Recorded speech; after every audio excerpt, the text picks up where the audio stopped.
The silence inside the Audubon Ballroom was heavy, heavier than the biting winter air outside in Harlem. It was a Sunday afternoon, February 21st, 1965, but the atmosphere felt less like a gathering and more like a funeral waiting to happen. He stood behind the curtain, his eyes scanning the crowd, not looking for friends, but for the glint of metal. Where were the police? Usually, there were dozens lining the walls. Today, the streets were strangely empty. He had kissed his daughters goodbye that morning with the lingering tenderness of a man who knows his time is borrowed. He had every reason to stay hidden. His home had been firebombed just a week prior. But he adjusted his tie, took a deep breath, and stepped directly into the crosshairs. Why? Because Malcolm X understood something terrifyingly simple. You can kill a man, but you cannot kill the truth he carries. He knew he would not survive the hour. Yet, he spoke anyway. Before the world trembled at the voice of Malcolm X, there was only a boy named Malcolm Little, born into a world that seemed determined to erase him. His story didn't begin on a podium. It began in the dirt and the despair of Omaha, Nebraska. It was the 1920s, and for a black family in America, safety was an illusion. His father, Earl Little, was a Baptist minister who preached black pride, a dangerous sermon in a land ruled by the Ku Klux Klan. Malcolm's earliest memory wasn't of toys or games, but of flames. He watched his family home burn to the ground while white firefighters stood by, their arms folded, watching the fire consume everything they owned. But the fire was only the beginning. When Malcolm was just 6 years old, his father's body was found on the trolley tracks, nearly severed in two. The authorities called it a streetcar accident. The community knew it was murder. The insurance company refused to pay, claiming it was suicide. This was Malcolm's first lesson in American justice. The truth didn't matter if you didn't have the power to enforce it. The tragedy broke his mother, Louise. The weight of raising 8 children in poverty, constantly harassed by state welfare agents who treated her like a specimen rather than a grieving widow, eventually shattered her mind. When they dragged her away to a mental institution, the state split the children up. The family, the only fortress Malcolm had ever known, was dismantled brick by brick. Young Malcolm was smart, brilliantly so. In junior high, he was at the top of his class. But the American dream had a ceiling. When he told his English teacher he wanted to be a lawyer, the man laughed, leaning in with a patronizing smile to say, "A lawyer? That's no realistic goal for a nigger." That moment killed Malcolm Little's ambition. He realized that no matter how smart he was, the world only saw his skin. So, he stopped trying to be what they wanted and decided to become what they feared. He drifted to Boston, then to Harlem, shedding his past like a snake sheds skin. He became Detroit Red. If you saw him then, in his loud, oversized zoot suits and his hair chemically straightened, conked with lye that burned his scalp, you wouldn't see a future leader. You would see a hustler. He immersed himself in the underworld of the 1940s, gambling, drug dealing, robbery, and pimping. He carried a pistol and lived on a razor's edge, fueled by cocaine and adrenaline. He was angry, lost, and seemingly destined for an early grave, just like his father. He was a product of the ghetto, a man who preyed on his own people because he didn't know any other way to survive. The crash came in 1946. Caught in a burglary ring, he was sentenced to 10 years in prison. He was barely 21. Inside the cold, gray walls of Charlestown State Prison, Malcolm hit rock bottom. He was so filled with rage and blasphemy that the other inmates nicknamed him Satan. He paced his cell like a caged panther, cursing God, cursing the guards, cursing the white man, and cursing himself. But it was in this cage that he found his freedom. His siblings, who had converted to a new religious movement, began writing to him. They spoke of a man named Elijah Muhammad, the leader of the Nation of Islam. They told Malcolm that the white man was the devil, that the black man was divine, and that his condition was not his fault but the result of centuries of systematic brainwashing. For the first time, Malcolm heard an explanation for his suffering that didn't blame him. It was a radical, intoxicating idea. He began to read, but he realized his street slang had made him illiterate in the language of power. So, he did something extraordinary. He got a dictionary and began to copy it, word by word, page by page. He copied everything from aardvark to Zymurgy. With every word he learned, the bars of his cell seemed to melt away. He read history, philosophy, and religion. He read about the great civilizations of Africa that existed while Europe was still in the Dark Ages. He stopped straightening his hair. He stopped eating pork. He stopped smoking. The hustler died, and the scholar was born. He began a correspondence with Elijah Muhammad.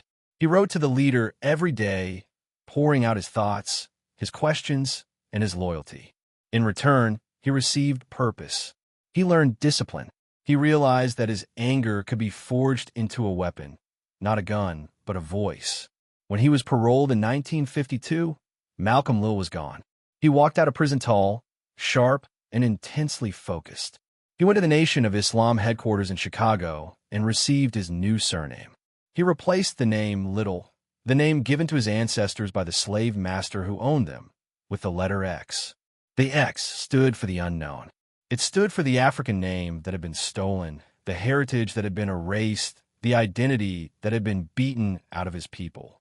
It was a mark of mourning for what was lost, and a declaration of war to get it back. Malcolm X was no longer a victim. He was a minister. He possessed a charisma that was magnetic and terrifying. When he spoke, he didn't beg for integration. He demanded separation. He didn't ask for permission. He stated facts. He was the perfect soldier for Elijah Muhammad, a man who could take the complex theology of the Nation of Islam and translate it into the language of the streets. He knew the pain of the junkie and the despair of the prisoner because he had been them. He rose quickly. He became the minister of Temple No. 7 in Harlem. Under his leadership, the membership swelled. He preached on street corners, in barbershops, and eventually on national television. He was handsome, articulate, and utterly fearless. He scared white America because he didn't want their love. He wanted their respect, and he was willing to take it. He was the counterweight to the nonviolent movement of the South. While others turned the other cheek, Malcolm X said, "If someone puts his hand on you, send him to the cemetery." But beneath the rising fame, the seeds of tragedy were already being sown. His absolute devotion to Elijah Muhammad was blind. He credited the leader with saving his life, calling him the divine messenger.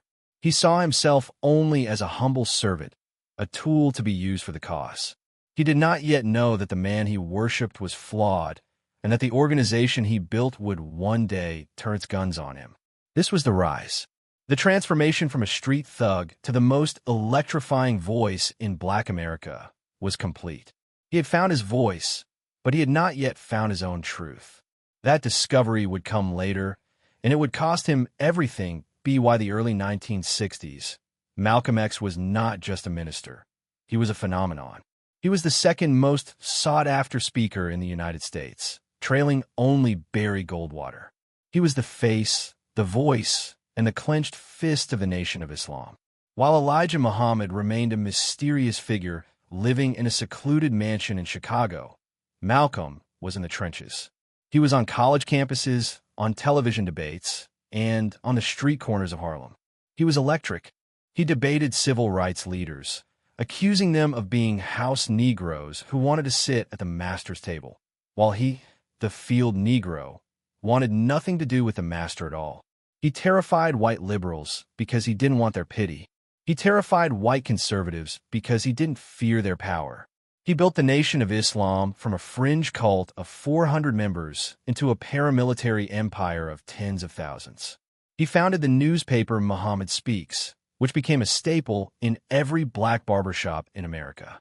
But in the corridors of power, success is often a death sentence. Inside the Chicago headquarters, jealousy was rotting the organization from the inside out. The hierarchy of the Nation of Islam, including members of Elijah Muhammad's own family, began to whisper. They said Malcolm was taking too much credit. They said he was trying to overshadow the messenger. They said he was building his own kingdom. Malcolm, blinded by his loyalty, refused to believe it. He gave every ounce of credit to Elijah Muhammad. Every speech began with, "The Honorable Elijah Muhammad teaches us." But the whispers grew into knives. The breaking point came from two directions: a national tragedy and a private sin. In November 1963, President John F. Kennedy was assassinated. The country was in mourning. Elijah Muhammad issued a strict order. No minister was to comment on the death. But Malcolm X, always unable to bite his tongue when he saw hypocrisy, spoke. When asked for his opinion, he famously said it was a case of the chickens coming home to roost, meaning that the violence America exported around the world had finally come back to its own doorstep.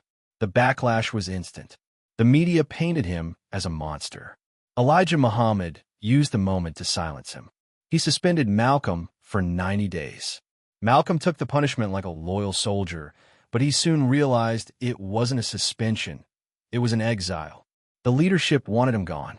While he was silenced, the second blow landed, one that shattered his heart. For years, rumors had circulated that Elijah Muhammad, the man Malcolm revered as a moral prophet, was fathering children with his teenage secretaries. Malcolm had violently defended his leader against these lies, even threatening those who spread them. But then, he spoke to the women himself. They confirmed it. They had babies neglected and hidden away, while the messenger of God lived in luxury. The betrayal was total. The father figure he had worshipped was a fraud. The organization he had dedicated his life to was corrupt. Malcolm felt like a man who had been walking on a floor that suddenly vanished. In March 1964, he did the unthinkable. He announced his break from the Nation of Islam. It was a divorce that would turn deadly. To find himself, he left America. He made the Hajj, the pilgrimage to Mecca, a requirement for all able-bodied Muslims. What happened there would rewrite his soul. Malcolm expected to find the same racial separation he preached in America. Instead, he found the opposite. He saw pilgrims of every color, from blue-eyed blondes to black-skinned Africans, eating from the same plate, praying side by side, sleeping on the same rugs. They were all brothers. The racial hatred that the Nation of Islam had taught him dissolved in the heat of the Arabian desert. He wrote a letter back to the states that shocked everyone. I have eaten from the same plate and drunk from the same glass with fellow Muslims whose eyes were the bluest of blue, whose hair was the blondest of blonde, and whose skin was the whitest of white. He returned to America not as Malcolm X, the hate-monger, but as Hajj Malik El Shabazz, a true Sunni Muslim and a Pan-Africanist.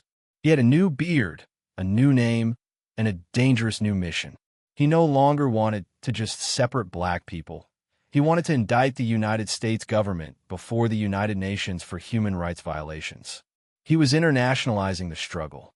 This made him infinitely more dangerous. To the Nation of Islam, he was no longer just a rival.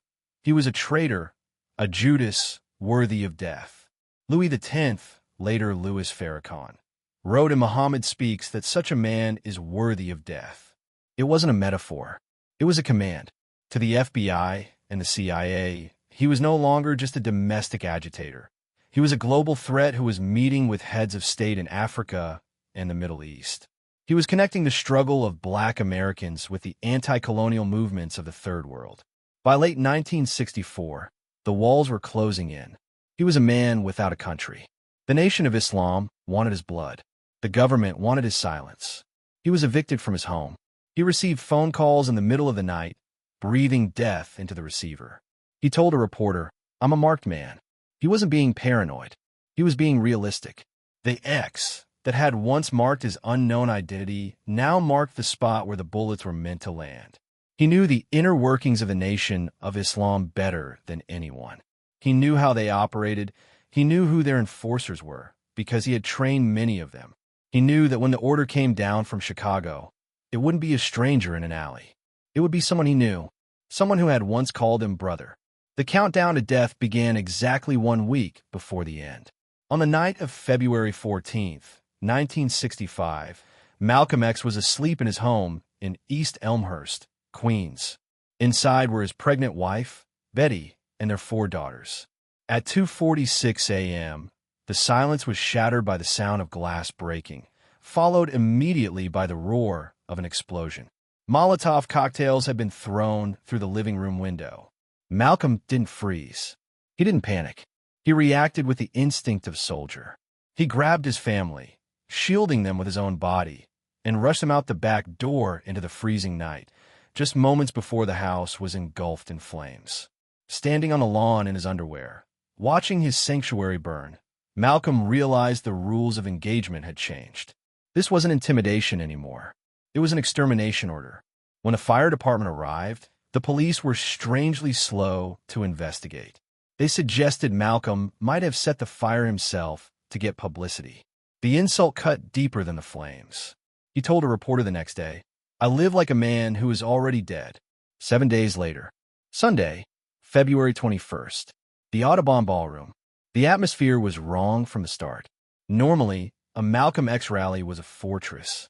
The fruit of Islam, FOI, the elite security wing of the nation, would have secured the perimeter. But Malcolm had split from the nation, and today, his security team was a patchwork of loyal volunteers, poorly equipped and on edge. Then came the decision that sealed his fate. As the crowd of about 400 people filed into the ballroom, Malcolm gave a specific order to his security detail: no searching at the door today. His guards were horrified. They argued that after the bombing, security should be tighter than ever. But Malcolm was adamant. He wanted to show that he wasn't afraid. He wanted to distance himself from the rigid, controlling image of Elijah Muhammad's meetings. He wanted an atmosphere of trust. He wanted to be accessible to the people. Tragically, this openness opened the door for his executioners. Inside the hall, there was another chilling detail: the security vacuum. Usually, at a gathering of this magnitude involving a controversial figure, the NYPD would have a significant presence. At least 24 uniformed officers inside and outside. Today, the ballroom floor was devoid of police. Outside, only 2 officers were stationed, and they were standing far away in the park across the street, effectively out of sight and out of earshot. The stage was set. The protection was gone. The target was exposed. At 3:10 p.m., Malcolm X walked onto the stage. He looked tired. He wore a dark suit and a thin tie. He approached the wooden podium and greeted the crowd with the traditional Muslim greeting, "Assalamu alaikum," peace be upon you. The crowd responded, "Wa alaikum assalam," and "unto you peace." Those were the last words he would ever hear. Suddenly, a disturbance broke out in the 8th row. A man shouted aggressively, "Nigger, get your hand out of my pocket." It was a classic diversionary tactic, a theatrical performance designed to draw the eyes of the inexperienced bodyguards away from the stage. It worked perfectly. Malcolm's guards moved toward the shouting men, leaving the podium completely unguarded. Malcolm, trying to calm the situation, stepped out from behind the bulletproof protection of the podium. He raised his hands, palms open, and said, Now, brothers, break it up. Be cool." In that split second, the trap snapped shut. A man seated in the front row stood up. He wasn't reaching for a pocket. He was reaching under his coat. He pulled out a sawed-off, double-barreled shotgun. He didn't hesitate. From less than 15 feet away, he leveled the weapon at Malcolm's chest and pulled the trigger. The sound was deafening, like a cannon going off in a closet. The blast of buckshot tore through the podium and struck Malcolm X squarely in the chest, creating a circular pattern of 21 pellet wounds. The force of the impact lifted him off his feet and threw him backward. As he fell, time seemed to slow down. 2 other men rushed the stage, firing semi-automatic pistols into his prone body. They wanted to be sure. They shot him in the legs, the arms, the chin. Bullets tore through the stage floor. Smoke filled the air. Pandemonium erupted. Chairs were overturned. Women screamed. Men dove for cover. In the front row, Betty Shabazz, pregnant with twins, watched her husband be slaughtered. She didn't run away. She ran toward him. "They killed him," she screamed, her voice piercing the chaos. "They killed my husband." The assassins tried to flee. One was tackled by the enraged crowd and beaten nearly to death before the police finally, too late, arrived on the scene. The other 2 slipped away into the smoke and the confusion, vanishing into the subway tunnels of New York. On the stage, Malcolm X lay dying. His shirt was soaked in blood. His breathing was shallow. A Japanese-American woman cradled his head in her lap, tried to give him mouth-to-mouth resuscitation. She later said he was still breathing, but his eyes were fixed on nothing. The fire in them was gone. They placed him on a stretcher and rushed him across the street to Columbia Presbyterian Hospital. Doctors cut open his chest, trying to massage his heart manually, but there was nothing left to save. The shotgun blast had destroyed his heart and aorta. At 3:30 p.m., the announcement was made to the weeping crowd outside the hospital. The voice that had shaken America was silent. Malcolm X was dead at 39. The man who knew he would be killed had spoken anyway. And for that, he paid the ultimate price. The gun smoke had barely cleared inside the Audubon Ballroom before the second assassination of Malcolm X began. This time, the weapon wasn't a sawed-off shotgun. It was the printing press. The morning after the murder, the reaction from white America's establishment was cold, cynical, and almost congratulatory. They didn't mourn a human being. They dismissed a problem. The New York Times, the paper of record, ran a headline that stripped him of all humanity. Malcolm X, pleader for racial violence, is dead. The editorial board wrote with a chilling lack of empathy, essentially blaming the victim for his own execution. They called him a demagogue, a fiend who had reaped the whirlwind he had sown. Time magazine called him a pimp, a cocaine addict, and a thief, fixating on the sins of his youth while ignoring the redemption of his adulthood. To the mainstream white press, he was a monster who had finally been put down by his own kind. They pushed a convenient narrative. This was just black-on-black violence, a gang war between rival cults, nothing for the rest of America to worry about. They were wrong.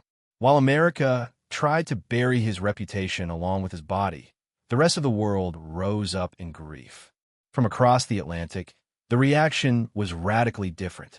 In Africa, Malcolm X was not seen as a thug. He was hailed as a prince of the revolution. He had spent the last year of his life building bridges between the civil rights movement in America and the anti-colonial struggles in Ghana, Egypt, and Tanzania. Leaders like Kwame Nkrumah of Ghana and Gamal Abdel Nasser of Egypt sent telegrams expressing profound shock and sorrow. To them, Malcolm was the first American leader to stand on their soil and tell them that the black man in Harlem and the black man in Accra were fighting the same enemy. The Chinese press called it a political murder orchestrated by imperialists to silence a voice of freedom. In Paris, Lagos, and Cairo, students marched in the streets, carrying pictures of the man America called a villain. They saw what the FBI refused to see, a man who had evolved from hatred to humanism, and who was killed precisely because he had become too powerful to control. Back in Harlem, the mood was a mix of devastation and volcanic anger. The people knew who he was. They didn't need the New York Times to tell them. His funeral, held on February 27, 1965, at the Faith Temple Church of God, became a moment of defiance. Police estimated that 30,000 people lined the streets to watch the hearse pass by. Inside, the actor and activist Ossie Davis delivered a eulogy that would become legendary, a direct rebuttal to the media slander. Standing over the open casket, Davis looked out at the weeping crowd and spoke the words that would define Malcolm X for eternity. Did you ever talk to Brother Malcolm? Did you ever touch him or have him smile at you? Did you ever really listen to him? And we will know him then for what he was and is, a prince, our own black shining prince who didn't hesitate to die because he loved us so. That phrase, our black shining prince, shattered the narrative of the thug. It reclaimed him. It reminded the world that his anger was born of love for his people. But while the community mourned, the wheels of justice turned with suspicious friction. The investigation into his murder was quick, sloppy, and riddled with holes. Police arrested 3 men, Talmadge Hayer, who was caught at the scene, and 2 others, Norman 3X Butler and Thomas 15X Johnson. It was a farce. Hayer confessed to the shooting, but swore under oath that Butler and Johnson were not there. He testified that his accomplices were other men entirely. The state ignored him. The prosecution ignored him. The 2 innocent men were convicted and sentenced to life in prison, spending decades behind bars for a crime they did not commit. It would take more than 50 years for the truth to be officially acknowledged. But in 1965, the message from the authorities was clear. Case closed. Don't ask questions. Don't look at the police who are missing. Don't look at the FBI files. Just accept that the angry man is gone. They thought that by burying the man and jailing the scapegoats, they could kill the movement. But they failed to understand the physics of martyrdom. By striking him down in a hail of bullets, they froze him in time. He would never age. He would never sell out. He would forever be the young, fierce, uncompromising truth-teller standing at the podium, pointing a finger at the hypocrisy of a nation. The assassination didn't silence Malcolm X. It handed him a megaphone that would echo through the decades, reaching a generation not yet born. They buried Malcolm X in Ferncliff Cemetery, believing they had silenced the storm. They were wrong. As the Mexican proverb says, they tried to bury us. They didn't know we were seeds. In death, Malcolm X grew taller than he ever stood in life. The man whom the media once branded a hate-monger is now celebrated on postage stamps and honored in street names across the very country that once hunted him. Why? Because time has a way of dissolving lies and revealing the bedrock of truth. His legacy is not written in the laws he passed, for he held no office. It is written in the spine of Black America. Before Malcolm, the prevailing sentiment was to ask for permission, to plead for acceptance, to shrink oneself to fit into a white world. Malcolm taught a generation to stand up straight. He taught them that dignity is not something you request. It is something you possess by birthright. He forced America to look in the mirror, and though America hated him for the reflection it saw, it could not look away. But his lesson goes beyond race. It speaks to the universal human condition. Malcolm X is the patron saint of anyone who has ever had to walk alone because they refuse to compromise their conscience.